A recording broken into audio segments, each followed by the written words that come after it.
쪽은 뭐 민감한 영역이 있어서 아무래도 이것을 좀 정확하게 밝히기는 어려운 점이 있었다라고 판단이 됩니다. 알겠습니다. 자, 뉴스 스폰 여기서 모두 마무리하죠. 김하영 기자, 박원국 교수님 두 분 수고하셨습니다. 네, 정리된 소식은 이어지는 특집 8시 뉴스에서 더욱 자세히 전해드리겠습니다. 고맙습니다.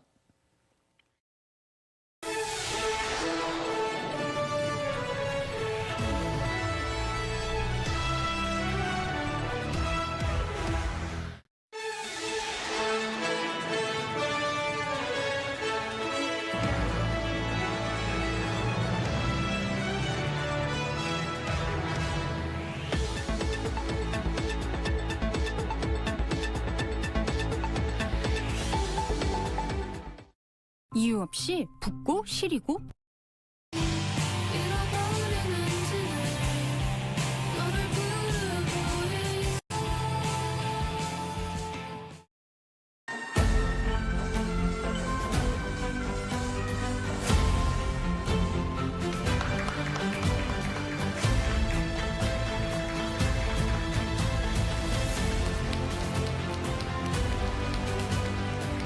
special bond that we've had it for a long time. 못한 상태라서 불발되긴 했지만 이것도 또 하나의 씨앗이 돼서 진심으로 환영합니다. 여러분 안녕하십니까? 이재명 대통령과 트럼프 미국 대통령이 에이펙 정상회의가 열리는 경북 경주에서 오늘 정상회담을 가졌습니다. 지난 8월 미국 워싱턴에서 첫 정상회담을 한 이후 두 정상은 65일 만에 다시 만난 겁니다. 양국은 정상회담을 통해 석 달 가까이 끌어온 관세 협상의 최종 합의를 이뤄냈습니다. 먼저 강청환 기자가 보도합니다.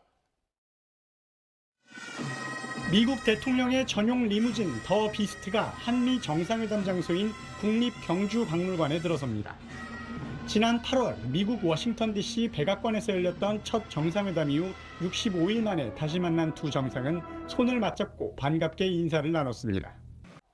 이번 한미 정상회담에서 이재명 대통령은 안보 문제도 중점적으로 언급했습니다.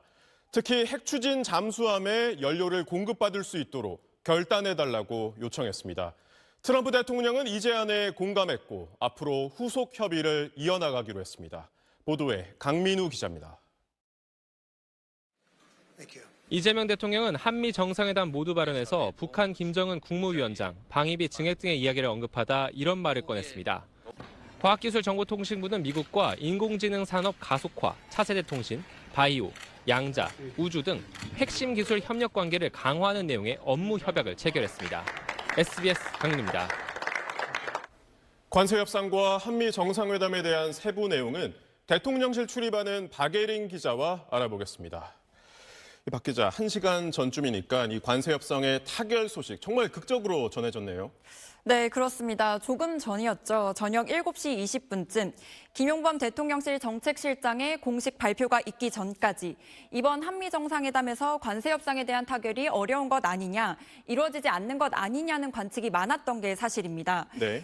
그도 그럴 것이 이재명 대통령과 트럼프 미국 대통령이 회담 공개 발언에서 관세 협상에 대해 구체적으로 언급하지 않은 데다 회담이 끝난 뒤에도 두 정상이 합의문을 발표하거나 공동 기자회견을 하지 않고 회담장을 떠났기 때문입니다.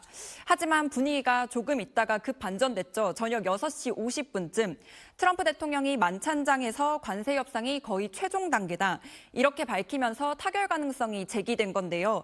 이후 대통령실이 공식적으로 관세 협상이 타결됐다, 이렇게 밝히면서 타결 사실이 최종적으로 밝혀지게 됐습니다. 근데 최대치보다 일단 적게 투자할 수도 있는 거니까 사실 10년보다 더 길게 전체 기간을 전략적으로 늘렸다, 이렇게 볼 수 있습니다. 김용범 정책실장도 사업 진척 정도에 따라 우리 외환시장에 미치는 영향을 면밀히 보고 최소화하는 선에서 투자 규모를 정하겠다, 이렇게 전했습니다. 네, 박예린 기자 잘 들었습니다.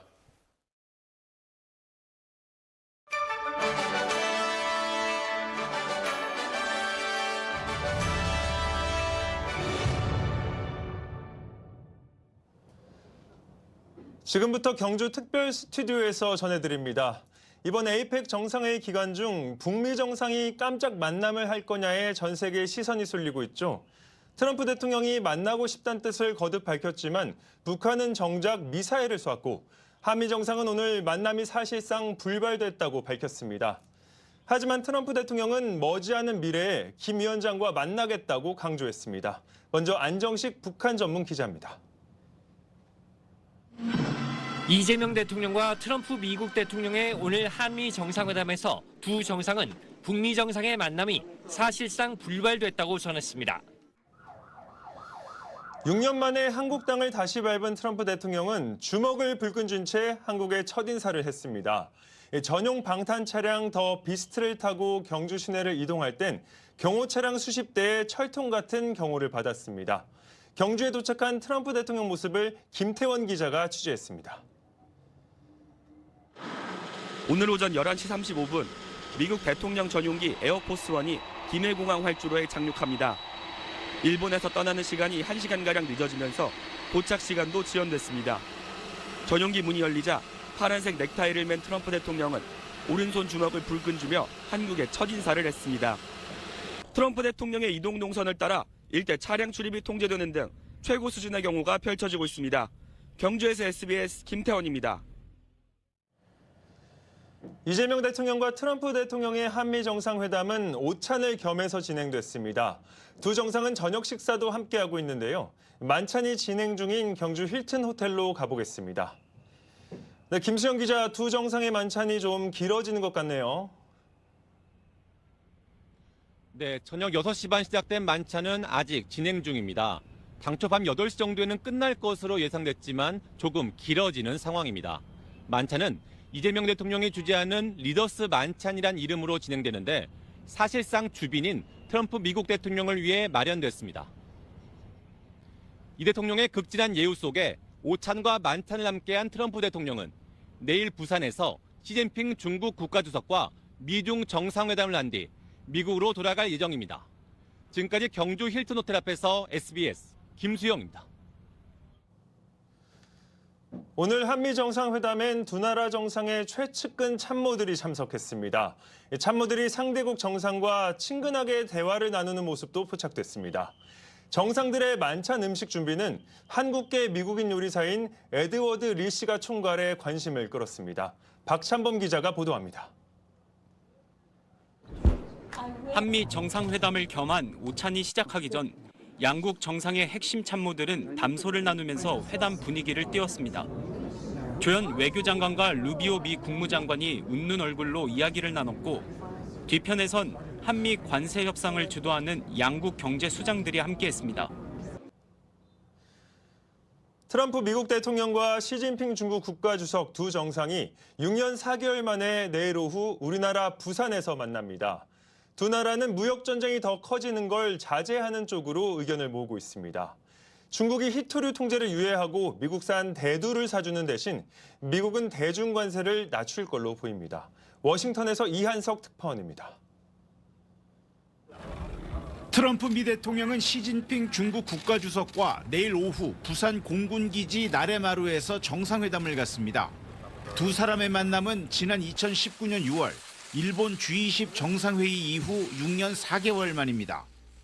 미국산 대두 18톤을 사들이는 등 두 나라의 무역 갈등은 봉합 수순으로 접어들고 있습니다.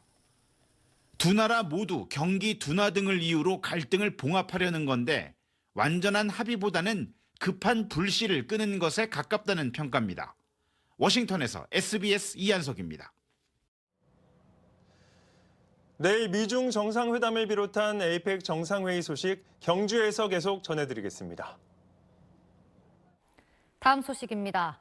오늘 국회 국정감사장은 사실상 최민희 과방위원장을 상대로 한 청문회 같았습니다. 국민의힘은 최 위원장의 자녀 결혼식 축의금 논란을 거듭 문제 삼으며 사퇴를 요구했고 최 위원장은 축의금을 되돌려줬다며 물러날 뜻이 없다는 입장인 걸로 전해졌습니다. 김기태 기자가 보도합니다. 국회 과학기술정보방송통신위원회 국정감사. 국민의힘 의원들은 민주당 소속인 최민희 과방위원장의 자녀 결혼식이 국회 국감기간에 국회 안에서 열렸고 일부 피감기관 인사들이 축의금도 냈다며 최 위원장에게 사퇴하라고 촉구했습니다. 20대 직원의 과로사 의혹에 대해 납득할 수 없다고 반박했던 런던 베이글 뮤지엄 측이 사과문을 발표했습니다. 불매 운동까지 언급되며 여론이 나빠지자 태도를 바꾼 걸로 보입니다. 고용노동부는 근로감독에 착수했습니다. 보도에 유덕기 기자입니다. 런던 베이글 뮤지엄이 대표이사 명의로 SNS에 올린 사과문입니다. 부족한 대응으로 유족이 받았을 상처와 실망에 대해 깊이 반성하며 사과한다고 썼습니다. 또 신규 지점 개점을 준비했던 직원들이 쉽지 않은 하루를 보냈을 걸로 예상한다며 평소보다 노동 강도가 셌을 거란 점을 사실상 인정했습니다. 다만 과로사 여부는 회사가 판단할 사안이 아니라며 관계기관 조사에 성실히 임하겠다고 덧붙였습니다. 오늘 이태원 참사 3주기를 맞아 참사 현장을 비롯한 곳곳에서 희생자들을 기리는 행사들이 이어졌습니다. 서울 이태원에 나가 있는 취재기자 먼저 연결해 보겠습니다. 김덕현 기자, 늦은 시간인데 지금도 추모 행사가 열리고 있네요. 네, 참사 희생자들을 추모하는 낭독문화제는 1시간 전쯤 시작됐습니다. 참사 현장에서 약 400m 정도 떨어진 이곳 녹사평역은 참사 직후 분향소가 설치돼 많은 추모객이 찾았던 장소인데요. 유가족과 생존자가 희생자들에게 보내는 편지에 이어 시민들의 추모 메시지 낭독이 진행됐습니다. 이태원역 1번 출구 옆 참사 현장에도 종일 추모의 발걸음이 이어졌습니다. 기억식에 참석한 이태원 참사 특별조사위원회 위원장은 철저한 진상규명을, 우원식 국회의장은 생명안전기본법 통과와 희생자와 유족 등을 향한 혐오 방지 대책 마련을 약속했습니다. 지금까지 녹사평역 이태원 참사 추모 현장에서 SBS 김덕현입니다. SK 하이닉스가 AI 산업 성장이 불러온 메모리 호황에 힘입어 창사 이래 최초로 분기 영업이익이 10조 원을 넘어섰습니다. 젠슨 황 엔비디아 최고 경영자는 일각에서 제기되는 AI 거품론을 일축했습니다. 홍영재 기자의 보도입니다. SK 하이닉스 3분기 영업이익은 지난해 같은 기간보다 61.9% 증가한 11조 3,834억 원으로 집계됐습니다. 분기 기준 최대 실적이자 창사 이래 처음으로 분기 영업이익 10조 원을 넘어섰습니다. KT가 무단 소액 결제와 개인정보 유출 피해자에 대한 보상책을 발표했습니다. 5개월간 무료 데이터 100GB와 15만 원 상당의 요금 할인을 지원하고 계약 해지를 원할 경우 위약금을 면제할 방침입니다. KT 측은 유심 교체와 관련해선 이사회 의결 사항이라며 다음 달 이사회에서 의결되면 즉시 시행할 예정이라고 밝혔습니다. SBS가 이달의 방송기자상 2개 부문을 수상했습니다. SBS 사회부 동은영, 전형우, 최승훈 기자는 순직 해경진실 은폐 의혹 보도로 취재 보도상을 수상했습니다. 또 탐사보도부 박세용 기자와 영상취재팀 최대웅 기자, 영상편집팀 김종태 기자는 반아듬살 당뇨병 효능 부당 광고 고발 보도로 기획보도상을 받았습니다.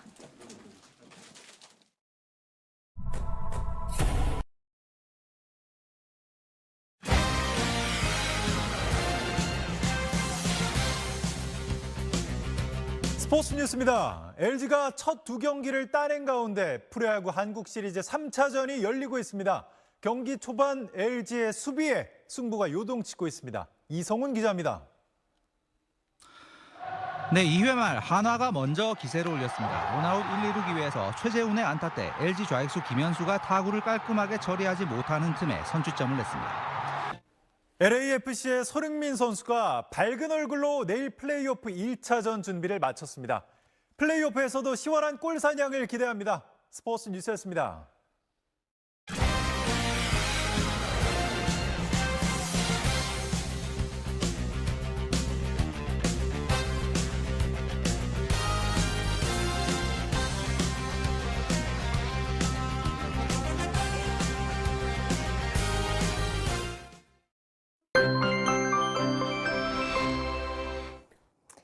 네, 다시 계절이 가을로 돌아왔습니다. 추위를 몰고 왔던 고기압이 찬성지를 잃으면서 낮부터는 온화해졌는데요. 내일도 크게 벌어지는 일교차에 옷차림 잘해주셔야겠습니다.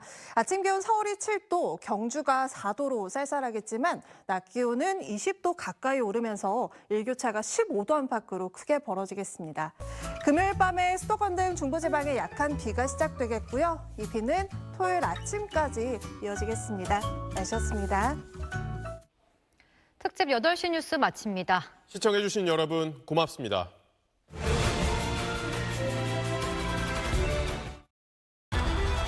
예측 가능한 움직임이 만드는